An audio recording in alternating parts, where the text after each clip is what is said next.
손흥민에게 이번 아스날과의 북런던 더비는 올 시즌 가장 중요한 경기였습니다. 분명 저 5경기에서 4승 1무 무패 행진으로 리그 2위까지 올라가면서 좋은 활약을 했지만 솔직히 시즌 초반에 대진 운이 좋았기 때문에 이번 아스날전이 진정한 첫 시험대였죠. 그리고 손흥민은 이 살떨리는 매치업에서 또 한 번 스스로를 증명해내고 말았습니다. 아스날 안방에서 혼자 2골을 몰아치면서 토트넘 패배의 수렁에서 건져낸 건데요. 손흥민은 리그 4, 5골, 5골을 연달아 넣으면서 유럽 진출 이후 통산 199골을 넣은 것은 물론 토트넘 통산 150골이라는 기념비를 세우는 정말 미친 활약을 보여줬습니다.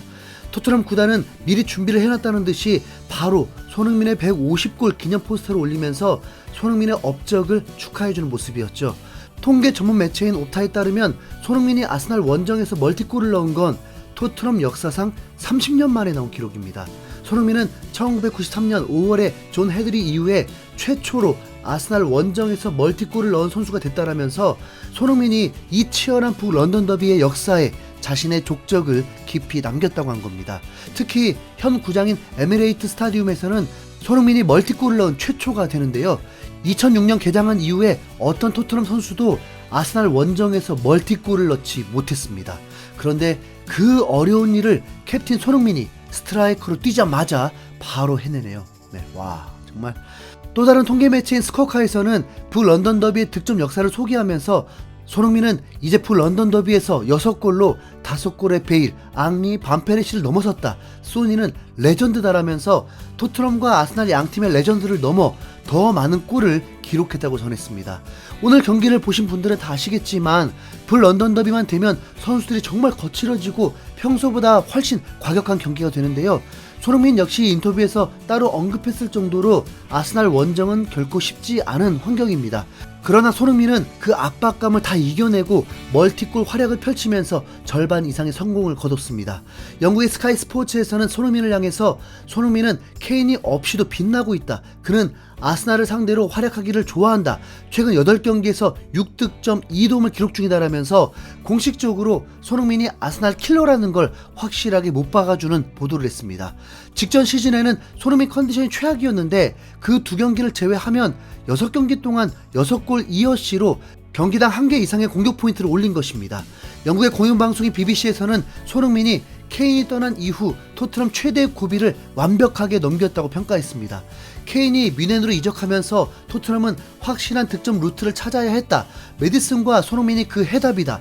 메디슨이 기회를 만들고 손흥민이 마무리한다라면서 손흥민이 스코어러의 본색을 드러내면서 대단한 득점력을 보여줬다고 말했습니다. 실제 주말 경기가 모두 끝난 현재 손흥민은 홀란에 이어 득점 순위 단독 2위이고 메디슨은 도움 순위 공동 1위입니다. 네. 메디손 조합이 확실히 잘 먹히고 있죠. 엔지 감독도 경기 후 인터뷰를 통해서 캡틴 손흥민의 공로에 박수를 보냈습니다. 손흥민은 뛰어난 리더이자 선수다. 그는 팀을 먼저 위하는 선수고 정말 엄청나다. 스트라이커 역할을 맡겼더니 완벽한 마무리를 보여줬다. 손흥민과 메디슨은 종종 같은 파장을 공유하는 것처럼 보인다. 손흥민은 벌써 2경기에서 멀티골을 넣었고 앞으로도 그럴 것이다 라면서 손흥민이 주장으로 팀을 잘 이끈 건 물론이고 스트라이커 역할도 잘 해냈다고 한 겁니다. 솔직히 라의 미친 선방만 아니었다면 존슨의 데뷔골을 어시스트 해줄 수도 있었는데 참 다시 곱씹어봐도 아쉬운 장면이었습니다. 통계 전문 매체인 소파스코어에서는 손흥민의 이번 경기 활약에 감탄하면서 볼터치 18회, 슈팅 3회, 유슈팅 2회, 2득점, 빅찬스 창출 1회, 키패스 2회, 패스 성공률 93%라면서 손흥민을 북런던 더비 MOM으로 뽑았습니다. 오랜만에 등장하는 이름인 마이클 오웬은 경기 후 분석 방송에서 손흥민의 득점이 결코 쉬운 장면이 아니었다고 말했는데요. 손흥민의 2번째 골 장면은 엄청 쉬워 보이죠? 이론적으로는 쉬운 플레이지만 침투 타이밍, 마무리 슈팅, 침착함 모두 최고였습니다. 공을 향해 달려가는 선수가 있다면 토트넘 팬들은 제발 손흥민과 메디슨이기를 바랄 거예요. 이들은 충분히 어려운 상황을 쉽게 풀어냅니다라면서 손흥민의 원샷 원킬 마무리 능력에 대해서 다시 한번 극찬하면서 감탄한 겁니다. 스카이 스포츠의 슈퍼 선데이 코너에서도 손흥민의 역습 장면에 혀를 내둘렀습니다. 우리는 손흥민이 얼마나 대단한 골잡이였는지 잊고 있었다. 그는 뛰어난 측면 자원이지만 스트라이커로서는 월드 클래스다라면서 소니 원톱을 매우 긍정적으로 평가했습니다. 특히 계속 언급된 손흥민의 추가골은 킥오프를 한 지 23초 만에 터진 득점이어서 정말 속도감 있는 미친 골 장면이었습니다. 사카의 페널티킥 득점에 기뻐하던 아스날의 아르테타 감독은 손흥민이 질주하자 이내 실점임을 직감한 듯 얼굴을 감싸지면서 자기도 모르게 좌절하는 모습이었는데요. 재밌는 건 손흥민이 슈팅을 하기도 전에 아르테타의 반응이 먼저 나왔다는 점입니다. 그리고 손흥민의 추가골을 목격한 뒤에는 재차 좌절하면서 두 손으로 얼굴을 감싸주었죠. 조르지니의 실수 때보다 메디슨이 손흥민에게 패스를 하는 순간으로 보입니다. 마치 제발 제임스 오른쪽으로만 패스하지 마 그런. 아르테타 감독은 아스날의 부임 이후 홈에서는 토트넘에게 계속 승리만 해왔는데 이번에 손흥민에게 제대로 한 방 먹으면서 승점 3점을 가져가는데 실패했습니다. 손흥민을 얼마나 높게 평가했는지 골이 들어가기도 전에 실점을 직감했을까요? 이 장면을 본 해외 토트넘 팬들도 신기하다는 듯 많은 댓글을 달았습니다. 손흥민이 저 위치에 있는 걸 보자마자 아르테타가 실점을 직감한 게 재밌다. 그리고 그 결과를 확인한 걸 두려워하는 것처럼 보여. 오늘 손흥민은 확실히 아스날에게 공포를 심어줬어. 그리고 다른 팀들도 그걸 느꼈을 거야. 아르테타는 손흥민 뛰는 것만 보고도 벌써 눈을 가리고 있네.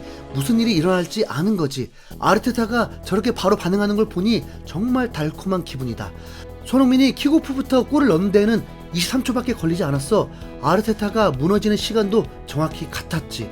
솔직히 오늘 심판도 아스날 편이었어. 손흥민은 페널티킥 따위 필요 없이 그냥 필드골로 두 골을 넣어버렸다고. 아르테타의 얼굴이 일그러지는 게 너무 통쾌하다. 심판만 아니었다면 소니는 헤트트릭도 가능했을 거야. 손흥민이 저 재수없는 감독 얼굴에 펀치를 한 방 날린 것 같아. 얼굴을 감싸주는 것 좀 봐. 저 20초 사이에 아르테타는 천국에서 지옥으로 떨어지는 기분을 느꼈을 것 같아. 손흥민이 그를 지옥으로 떨어뜨렸어. 하하, 골 좋다. 운 좋게 얻은 페널티킥으로 좋아하더니 손흥민 역습에 제대로 당했구나. 토트넘 팬들은 판정에 불만이 많았는데 손흥민이 멀티골로 그걸 다 해소해줬습니다. 솔직히 이날 심판도 매우 이상했는데 우독의 발을 밟고 얼굴을 가격한 화이트는 아무런 카드도 받지 않고 넘어갔고 사르와 비수마에게만 옐로 카드를 줬습니다. 그리고 은케티아가 공과 전혀 상관없이 골키퍼 비카리오에게 살인 태클을 했을 때에도 분명 퇴장감이라고 봤는데 경고에 그쳤고요. 포스테코글루 감독은 페널티킥 판정에도 도대체 핸드볼 규정이 정확히 어떻게 되냐면서 불만을 표시하기도 할 정도였습니다. 왜냐하면 슈팅 상황에 너무 가까웠거든요. 그걸 의도할 리가 있나요? 그만큼 정말 심판 판정이 완전히 엉터리였는데 그나마 손흥민의 득점력으로 버틴 겁니다. 오늘 손흥민의 원맨쇼 미친 활약을 이 한 장의 사진으로 마무리할까 합니다. 짠! 이상 흰수염고래였습니다. 감사합니다.